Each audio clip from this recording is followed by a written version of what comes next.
Entre l'enjeu et le feu d'artifice prévu en l'honneur du 90e anniversaire du SCO, la rencontre qui va opposer Angers à Istres sent la poudre à plein nez. Après les résultats enregistrés contre Clermont et Strasbourg, les scoïstes doivent absolument empocher les 3 points demain soir face aux Provençaux, 15e du classement. Même s'il ne s'agit que de la 10e journée de Ligue 2, ce match est très important, voire déjà capital pour la suite de la saison. Très important pour nous, pour notre confiance, pour les ambitions que l'on s'est fixées, pour la suite des événements et cette semaine à 3 matchs qui va commencer par un déplacement chez le leader à Caen. C'est un match très important. La victoire, le résultat est très important effectivement. C'est un match capital, il faut pas se laisser décrocher du haut du tableau, il faut impérativement la victoire. Parce que quand on sort d'une défaite et d'un nul après Clermont et Strasbourg, il faut réagir vite à la maison. Et en plus, c'est une belle soirée, donc si on peut avoir la victoire au bout, ça serait super. Une belle soirée, oui, mais à la seule condition que les Angevins ne tombent pas dans le piège istréen. Car même si un certain nombre d'animations est prévu tout au long de la soirée pour célébrer comme il se doit les 90 bougies du club, aujourd'hui présidé par Willy Bernard, l'aspect sportif prime bien évidemment sur le côté festif. En tout cas, ce n'est pas le technicien angevin qui vous dira le contraire. C'est l'anniversaire du club, 90 ans, c'est quelque chose d'exceptionnel, mais ça ne peut pas rentrer dans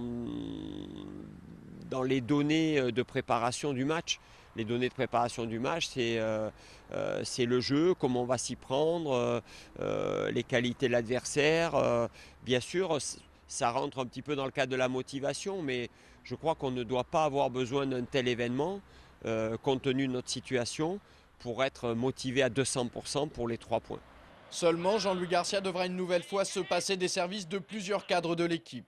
Demain soir, l'ancien coach de Toulon sera encore privé de Philippe Brunel, Sébastien Renoir et David Leray, tous les 3 blessés.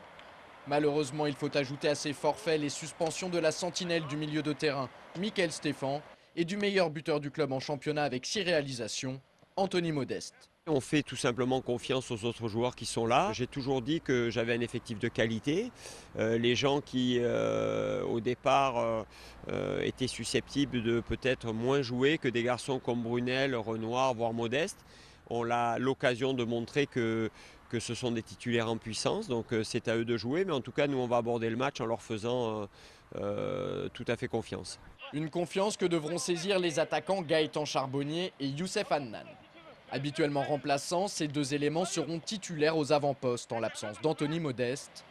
Aucun des 2 joueurs n'a encore ouvert son compteur but cette saison en Ligue 2. Face à Istres, ils vont en avoir l'occasion. En plus, question confiance, cela pourrait leur faire le plus grand bien. C'est sûr que retrouver le chemin défilé dans le jeu, ça serait bon pour le moral. Je commence à sentir de l'impatience, c'est normal. On m'a engagé, on est exigeant avec moi, donc ça c'est la règle du jeu. C'est sûr, il serait temps de marquer, mais bon, maintenant il n'y a pas que ça. Être décisif, faire une passe, marquer, puis surtout pour l'équipe gagner, c'est le plus important. Face aux Provençaux, le SCO évoluera en 4-4-2 avec dans les buts Kevin Olympa. En défense de droite à gauche, on retrouve Martin Fall, Thomas Mieniel, Bruno Ekolemanga et Karim Djelabi. Au milieu, Olivier Auriac et Prince Onyangé seront associés à la récupération. Sur les côtés, Jean-Louis Garcia fera confiance à Charles Diers et Norio Suzuki.